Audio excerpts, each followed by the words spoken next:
fuck the 100%, gotta pay all the bills. I get that that sounds great, but there's other things that you need to be looking for in a partner other than a man who can pay 100% of the bills.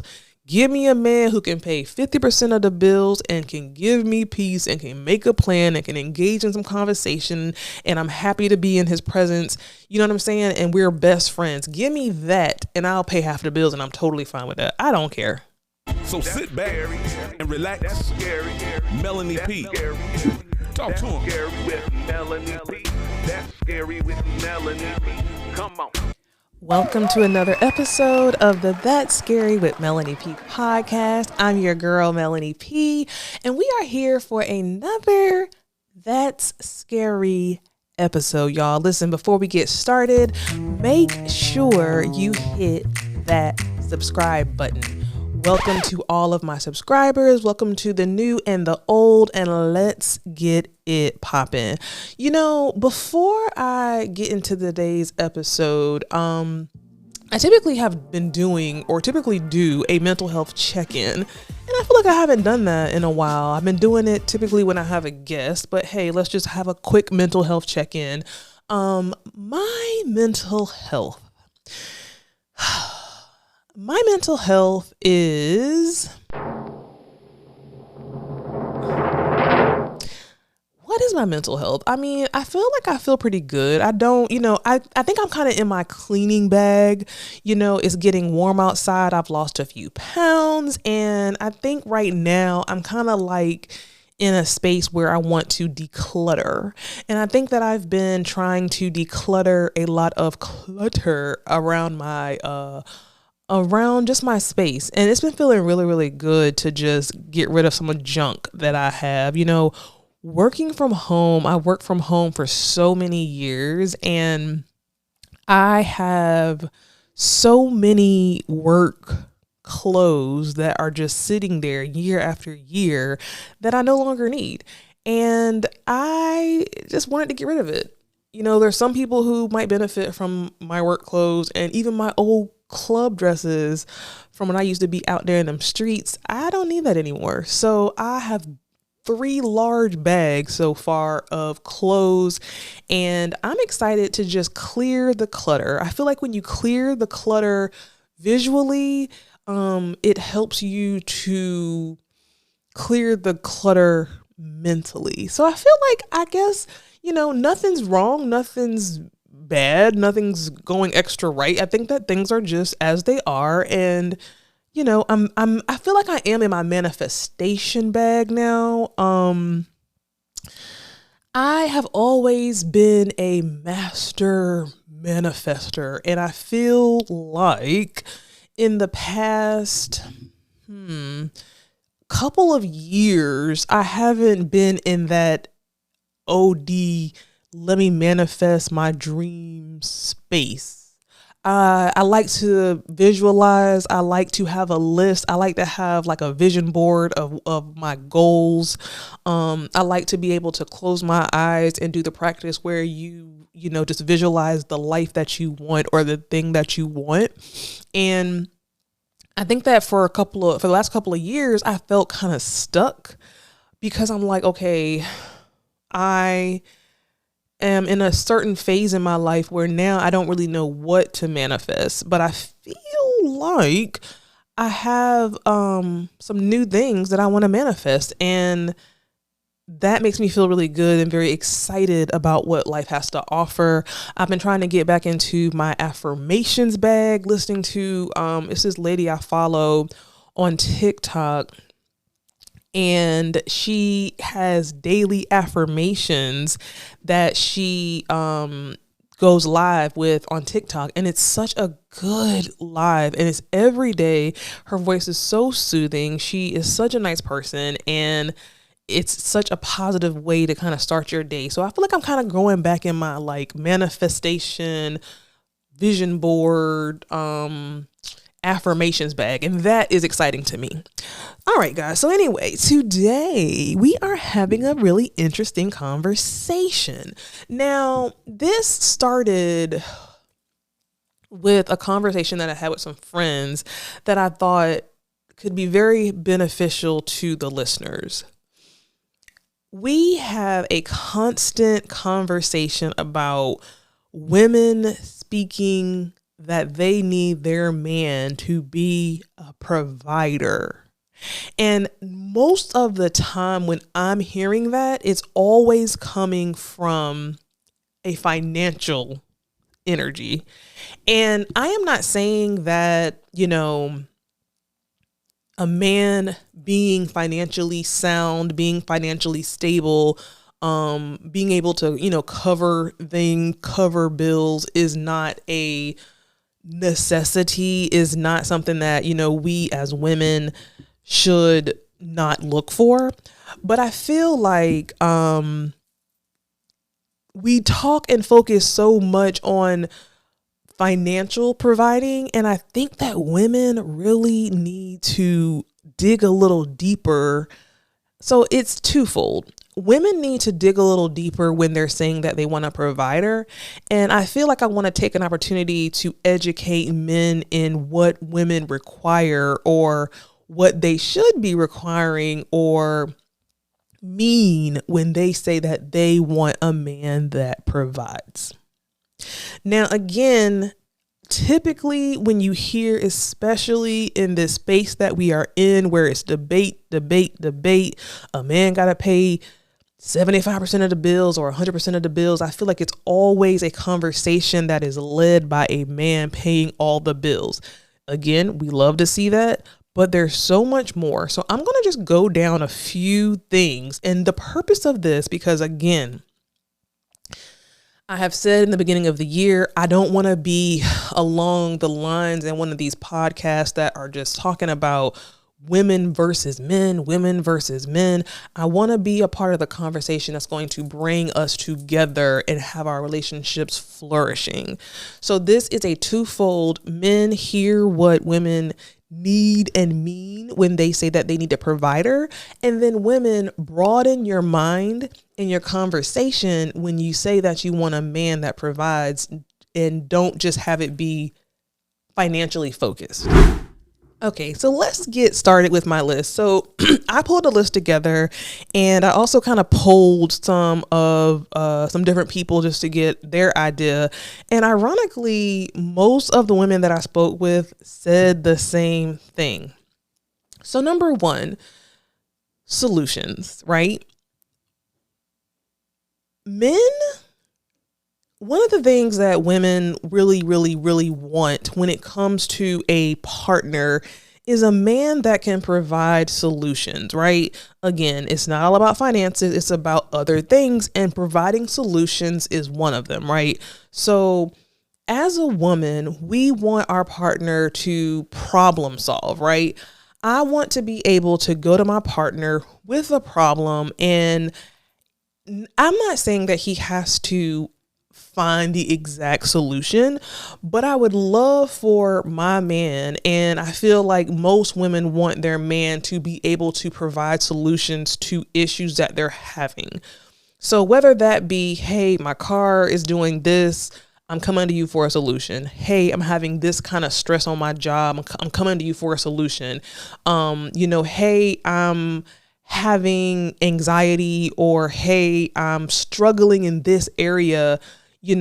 What kind of solutions can you bring to the conversation, right? So again, I want to put emphasis on the fact that, it's not up to a man to, and maybe I'm just being nice by saying this, but it's not up to a man to tell a woman 100%, here's the answer indefinitely, this is what you do.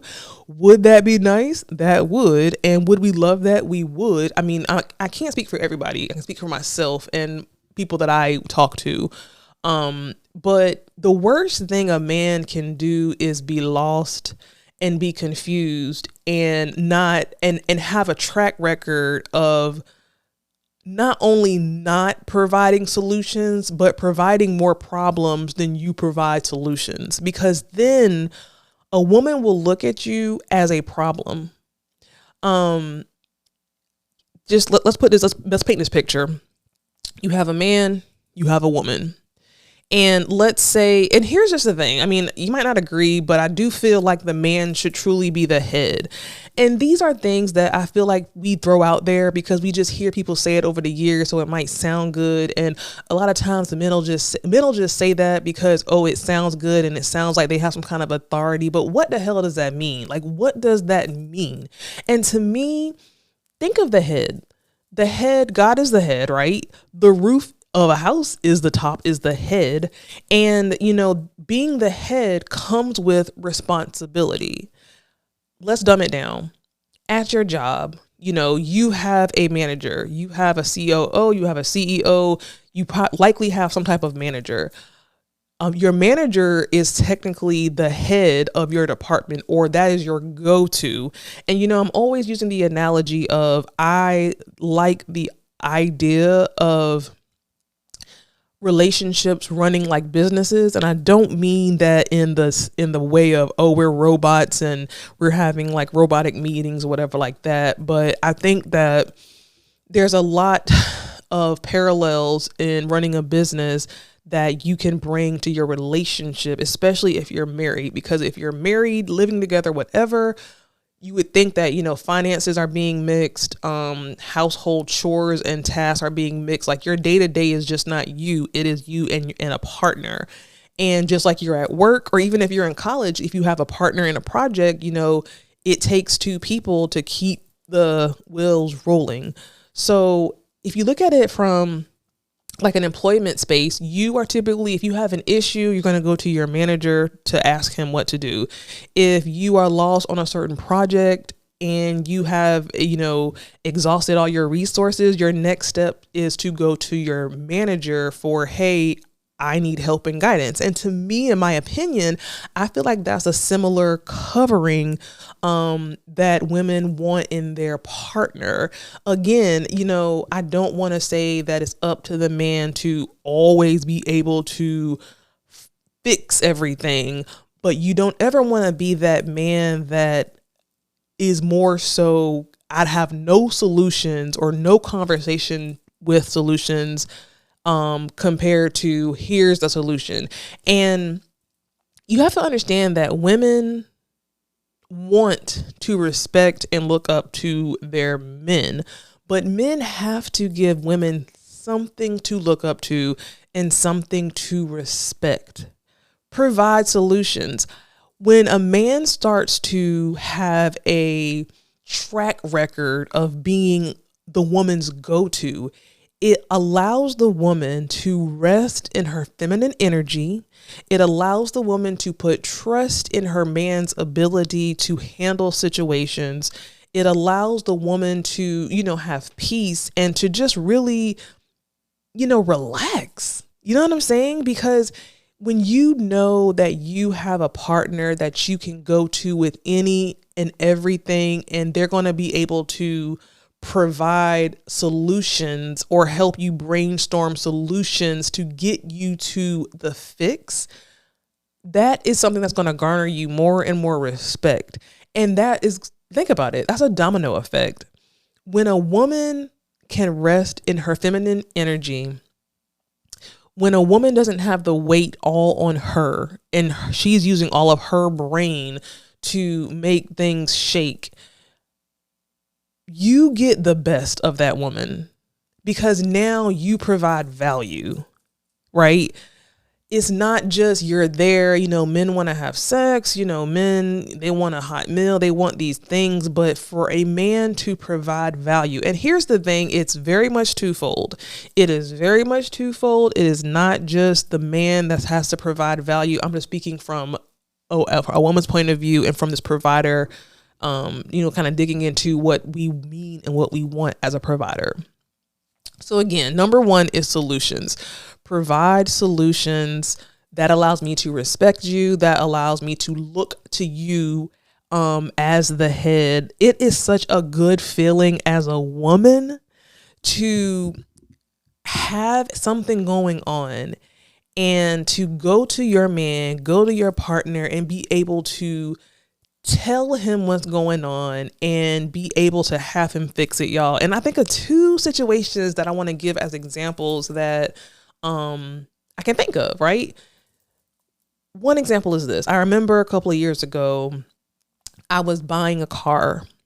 And at that time, I had never purchased a car myself.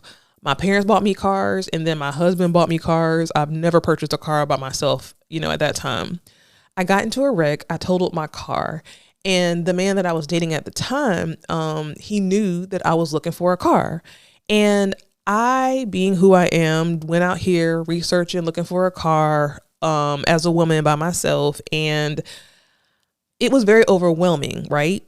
And I remember, I think I wanted this Nissan, some kind of Nissan car. And I went there and I feel like the guy was trying to get over on me. I called my boyfriend at the time and I said, hey, I'm here at the dealership. I think I want this car. This guy is giving me this price, blah, blah, blah, blah, blah. My partner at the time said, go into the office, give the phone to the man, and I'll handle it from there. I sat there in the office with this guy who I felt like initially he saw that I was a woman by myself looking for a car. So maybe I can get over on her. But the solution that my man at the time provided was, okay, this is my woman. She wants a car. I can't be there right now. So give me the phone. I'll handle it from here. And he handled it and it was a wrap. I had nothing else to do. I just sat there looking pretty. So that allowed me the opportunity just to rest in my feminine, non-car buying experience, non-car knowing energy, rest in my feminine energy and let this man handle a stereotypically man thing. And I just sat there, right? And that felt very, very good. Second thing I think of is that happened to me last week. Men typically come with a certain, men typically come with a certain set of skills that women don't have, right? Like, women have certain things that they're better in typically than men, like let's just say cooking, and then men have certain things that they're better at than women, like let's say changing oil or whatever, right? So another example, so small, but carries so much weight because it gives a solution. I dropped my AirPod under my seat in a hole in my car. I was trying like I needed my AirPod because my AirPods provide me peace because they block out the noise in my surroundings. Long story short, I had purchased all these tools trying to get this AirPod from under my seat.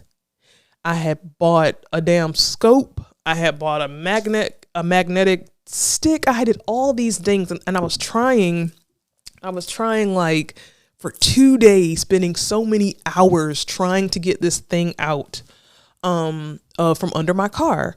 It took my neighbor, who's a man, it took him about 10 minutes to get this damn AirPod from under my seat. Now, again, he's not my man, you know what I'm saying? He's my neighbor's husband, but it just goes to show that, I had a problem. He provided a solution and boom, you know what I'm saying? So it's just different things like that. Like, women love to be the damsel in distress. Here's another example, y'all. I never forget, I saw on Instagram this post by this random girl, and she said, not random girl, this girl I know actually. And she said that when she travels with her husband, she don't use her brain for nothing. She don't know, like half the time she don't know where they're going. She don't know where their seats are at on the plane. She don't know if the bag's going to be checked or not. She don't know what hotel, like she knows nothing. She barely even looks left or right across the street. Her man takes care of all of that. Now, yeah, he probably pays for it, but we're not talking about finances here. We're talking about solutions and providing, being an asset, providing value. And the value for her is that, listen, I work all day. We have I think they have 2 kids. When we go anywhere, I don't use my brain for nothing because my man handles everything. And I thought that was such a great thing because it's like, again, stereotypically, you think of the man as this masculine energy, as the head, as the leader. And that is a very convoluted sticky definition to a lot of people. A leader, a provider, I feel like people be creating their own damn definition for what that entails, right? Okay, peace of mind. Number 2, peace of mind. And I feel like all of these kind of intertwine, but I just want to paint a picture for men as to what women need from you. And I want to remind women what you should be looking for with your partner from a provider space that's not just financial. Are you providing me peace? In the times that we live in now, peace is the damn real currency. Now, again, peace don't pay the bills. Peace don't pay the mortgage. I totally get that. But do you know how it feels to be with someone who is robbing you of your daily peace? That is like living in a daily hell. And women love, respect, provide their femininity to a man who is providing you with peace. Not providing me with drama, not providing me with, anything that is the absence of peace. That's the easy one, right? But I think that women need to look at that more so than they're looking at a man who makes 6 figures. Think about it. Would you rather a man who made $80,000 a year but gave you 100% peace in your day-to-day life? Or would you rather a man who made $150,000 a year but then robbed you of your daily peace? These are things that you have to look at as a woman and as a man. As a man, think about it. Sit there and ask yourself, am I providing peace to my woman? And don't even ask yourself. Ask your woman, hey, babe, do I provide you peace? And if not, help me understand what I'm doing to either A, not provide you peace, or B, if I do provide you peace, tell me how I do that so I can make sure that I'm doing it more and more. I think about a couple that I know personally, and she has a husband who has a very, very calm demeanor. And it's funny because she used to tell me that she always thought that she wanted the loud and rowdy kind of guy, the loud person. And she said that as she has gotten older, she's so grateful that God blessed her with a husband that has a calm demeanor and brings calm to any situation, right? And I was listening to her say that, and that's something that I feel like that's something that I would never have thought about when it comes to looking for a partner is this person calm? Like, do they bring a calming energy to conflict? Because that's going to be a domino effect in other areas. You have to look at how your partner handles conflict. And it doesn't even have to be conflict between, you and your partner, because when you're dating, you're likely not going to have any conflict in those, in that first year, in that honeymoon phase. But there can be conflict in other areas of that person's life, right? So how do they handle conflict, in the workplace? How do they handle conflict in their other relationships? Do they bring a calm and a peace to conflicts, or do they bring more disruptive energy to a already, hectic situation? That's something that you really have to look out for, because that's a picture and an indicator of how they're going to handle conflict and adversity the longer you're with that person. So number 2, peace. Is your man providing you peace? Man, are you providing your woman peace, right? Okay.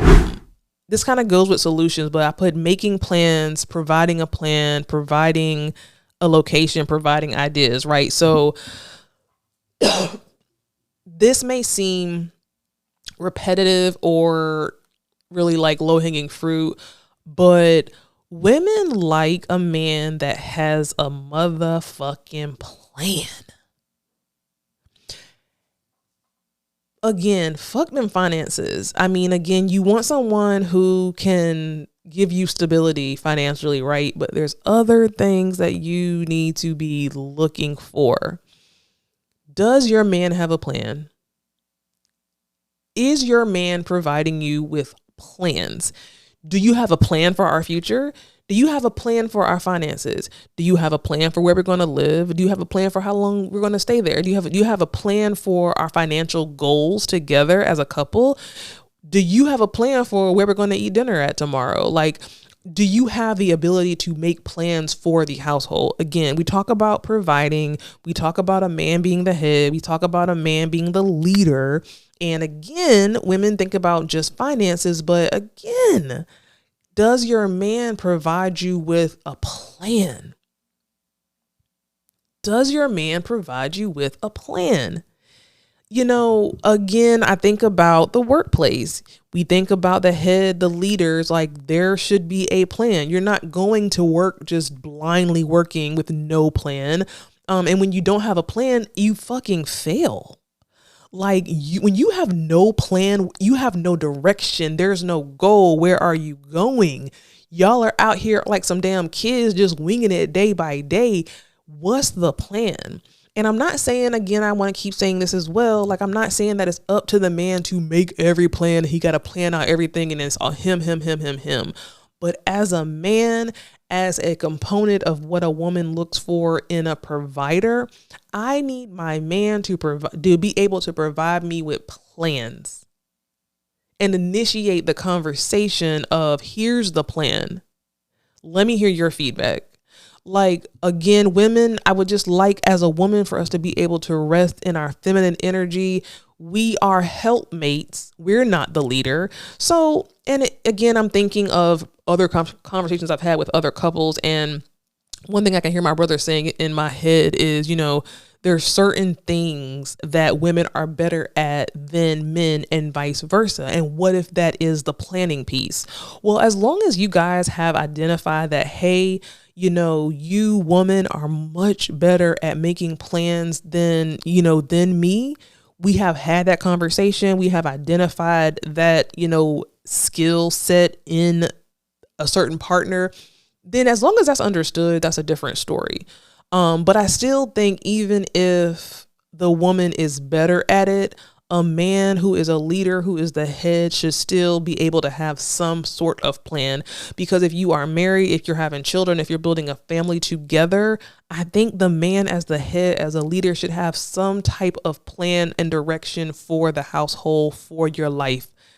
Without a plan, the people will fail. Protector. So provide protection.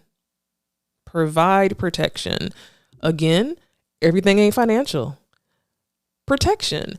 Women want to feel protected, and feeling protected, like men should be providing a level of protection that a woman isn't going to have if she's like a single woman, right? Like, one of the benefits of having a partner, having a man, having a husband is this person we look to for protection. But here's the thing. Not just like violent protection, like not even violent protection, but are you protecting me mentally? Are you protecting the energy and the environment in whence the family lives? Let me repeat that. Are you providing your woman with a sense of protection? You know, one of my coworkers was telling me how, you know, when him and his wife are out, you know, he's just always like, you know, kind of like looking to make sure she's protected and the kids are protected. And that's totally great. We applaud that. But again, you want to protect the outside and the inside. You want to protect your wife and her mental clarity, right?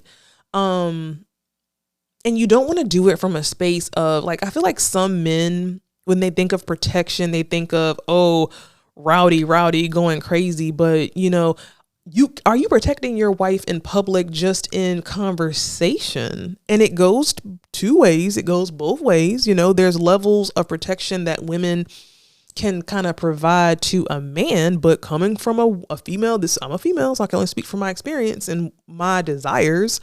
But are you protecting me verbally? Are you talking to me respectfully? Are you protecting, my feelings? Are you protecting my vulnerability? Are you protecting me in every way? Right? We think about men with daughters. Well, hopefully if you're a man with a daughter, you protect your little girl. Like, you don't want no harm to come to your little girl, but it should be the same for the wife, and the wife really should come first, right? Like, protect me in every way, but not in no kind of aggressive way, not just with your fist, not just with, I don't know, like a gun or a weapon, you know what I'm saying? But protect me in every way. Provide protection to the home, protection to the family. Be a protector. Be a protector. And again, I keep saying I want to emphasize certain things because I don't want men just to think that, oh, if we're in the streets, like I've dealt with a lot of men who are really big on a woman should walk on the inside of a sidewalk. And that's great and that's beautiful and that's very true. But there's other ways that you can protect your woman. And that's a question for your woman. Hey, do you feel protected by me? Am I doing a good job of protecting you and the family? If I am, let me know how I'm doing that so I can continue to. And if I'm not, let me know, what I'm lacking in so we can discuss it, and vice versa. All right. Okay. Now here was a few things that before I close, I was listening to, I can't think of the lady's name, but she was right on board with what I was going to talk about tonight. And I had to write down some notes from it just to help the listeners out. She was saying that, and I'm just going to use her words, not mine, but I do kind of agree. She was like, she loved her ugly man. She loves her ugly man. She said, fuck abs, fuck a big dick. Is this man a good man who brings peace, who has a spirit of generosity? I love the term passenger princess. I never really thought about that until recent years, because typically like when you have a man, like I don't like the idea of, and this is probably stupid and not fair, but it's just personal preference and it's just what I have experienced. But typically when you're with a man, you are a passenger princess. Like you ain't really driving. You ain't really driving your man around, right? But a lot of times women be so focused with, I need a 6'5", fine dude who got a big dick and, fine and blah, blah, blah, blah. Fuck a fine man. And I don't mean literally, but the nerd, right? We like the nerds. You don't need someone who is just perfect specimen. You need to focus on someone who treats you right. And I'm not saying a broke man who can't provide for you financially, because even though we're not focusing on finances in this discussion, it's still a factor. But sometimes women focus on the wrong things and it leads them to the wrong man, and they wonder why they find themselves in certain situations where they're not happy, they're being abused, they're being cheated on, they're not being fulfilled, they're not having their needs met, all these things, because you're so focused on these things that really, to me, shouldn't be the focus. Like, it's so true. Like, I just felt her when she said fuck abs and fuck a big dick, Give me a man that has a spirit of generosity. How does he treat people? What do other people say about this man's character and demeanor?